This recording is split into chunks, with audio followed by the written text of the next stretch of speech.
I was at the gym, jogging on a treadmill. As always, I had my phone propped up against the dashboard and was watching an episode of a new show that had been quite popular recently.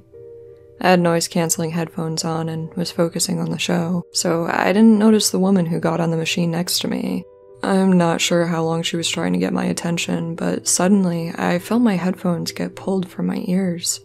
I almost fell off the treadmill from shock and looked over to see the woman next to me looking bright red and angry. "I was calling you," she hissed at me. I slowed down my machine, my heart still racing, and I asked what she needed, trying to be as polite as I could and ignoring her initial rudeness. I admittedly felt pretty embarrassed that I hadn't realized she was calling me. She huffed and pointed at my phone and said, "Turn that off, it's distracting." I tried to defuse the situation by telling her I would turn the phone brightness down, but she insisted that I turn it off. I asked her why, and she responded with, "I haven't seen that episode. You're spoiling it for me." Then she lunged forward to grab my phone. I quickly put my arm out between her and my phone, and the motion startled her and caused her to stumble and fall off her treadmill. She screamed that I had pushed her off, but everyone around us had just witnessed her harassing me. When she realized that no one was paying attention to her cries, she got up, grabbed her things, and walked out. I wish I had more of a satisfying ending to this story, but I'm not one for confrontation. I live in a rather quiet neighborhood. Not quiet enough to leave the doors unlocked, but safe enough to take a walk at almost any time and not have to worry about it. I started an exercise schedule during the summer to help me lose a few pounds before school started up, figuring the best way to go about it would to just be as active as possible. So I gave up Reddit for most of the day in exchange for going to the gym, swimming, walking, and anything else I could motivate myself to do. I scheduled most of my walks at night so I could take advantage of the nice nighttime summer weather. During my walks, I usually go out when the streetlights are on and the neighbors are probably still awake. I never once thought about the fact that it might not be the best to be walking alone at night. I live at the end of a cul-de-sac, and I walk a straight path through the neighborhood. I'm pretty familiar with the area since I've lived here my whole life. I was about halfway through my routine one night when I noticed something out of place. One of the houses, which I know has been abandoned for some time now, had a car in front of it. Not only that, but I could make out the shadow of someone sitting in the front seat. They made eye contact with me and never once looked away as I walked past. Immediately, I got the chills and kept feeling the urge to look over my shoulder every 5 seconds. I knew there was a route coming up that looped around back to my house, so I tried to forget about the person in the car and continued on my way. In my panicked state, I forgot that this route has a row of houses on foreclosure, and it's pretty dark there at night since the houses are mostly empty. As I made my way down the road, I heard a car pulling up behind me, and I froze. The headlights were off, and I could only hear the sputtering of the engine. Home was only a little ways off, so I began walking faster, hoping that the car was just someone pulling into their driveway. I knew I was wrong, though. As I kept walking, the car continued close behind. I looked back and saw that it was the same car from earlier. At this point, I was freaking out. I didn't know what he was trying to do, but I knew I did not want to be a part of it. I broke out into a run, and as an overweight teenager, I was obviously not going very fast. I could hear the driver laughing hysterically behind me, yelling at me to run faster as he sped up. He speeded past me and stopped a few feet in front of me before opening the car door and getting out. He stood there, staring at me. He was standing between me and the sanctuary of my house, so I did the only thing I could think of and charged at him, not even considering the possibility that he could be armed.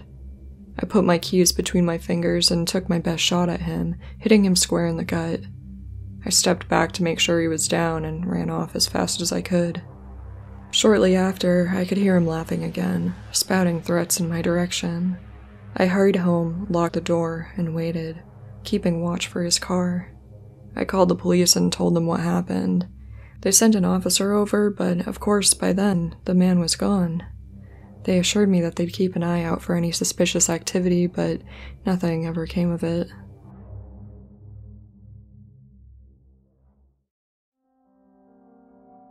I live in a small rural town in southeast United States. I have a membership at a 24-hour gym, so I can still work out with my crazy work schedule. Members are given a key fob that you wave in front of a sensor to get into the gym, which is convenient for late-night workouts when the staff isn't around. The gym is in an old shopping center, which is located on a desolate stretch of road that takes you out of town and onto the interstate. There's nothing but trees and hills for a 5-mile radius. Add to that the busted streetlights, and this gym can be pretty creepy after dark sets in. One night, around 1 a.m., I was in the gym working out on a weight machine. I was all alone, with only the sound of the air conditioner and my breathing to accompany me.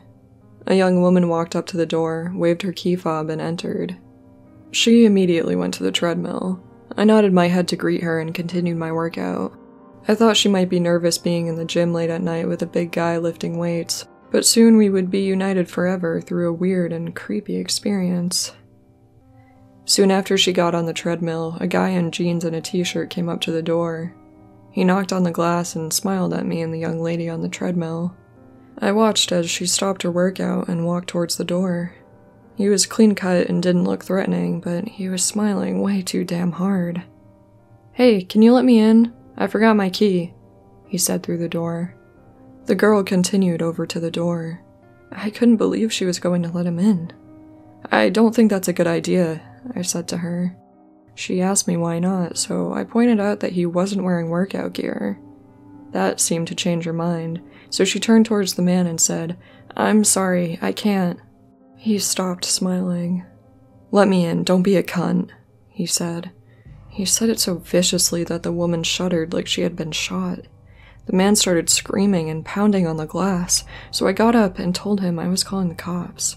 He finally stopped and grumbled at me. "I'll be wiping your blood off my hands before they get here." He ran away as I was dialing 911, with the woman freaking out next to me. The cops showed up and we gave them our statements. When we were finally able to leave, we walked to our vehicles and saw that both of our tires had been slashed.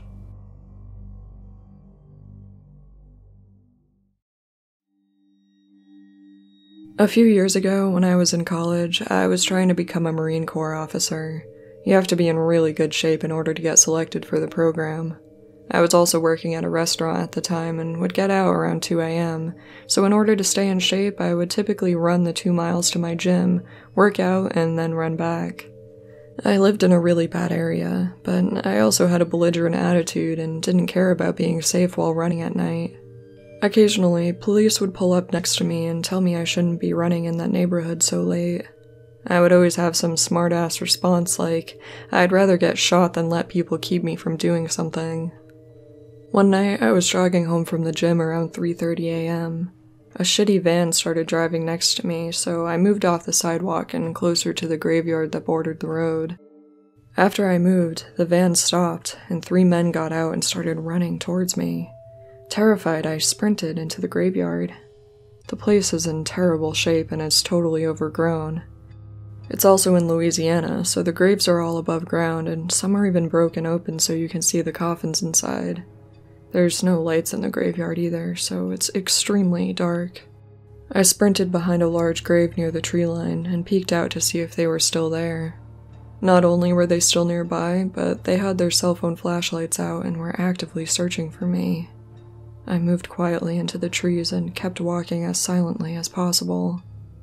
Once I knew I was out of earshot, I called my roommate and had him pick me up on the nearby highway, just barely escaping the strangers from the van.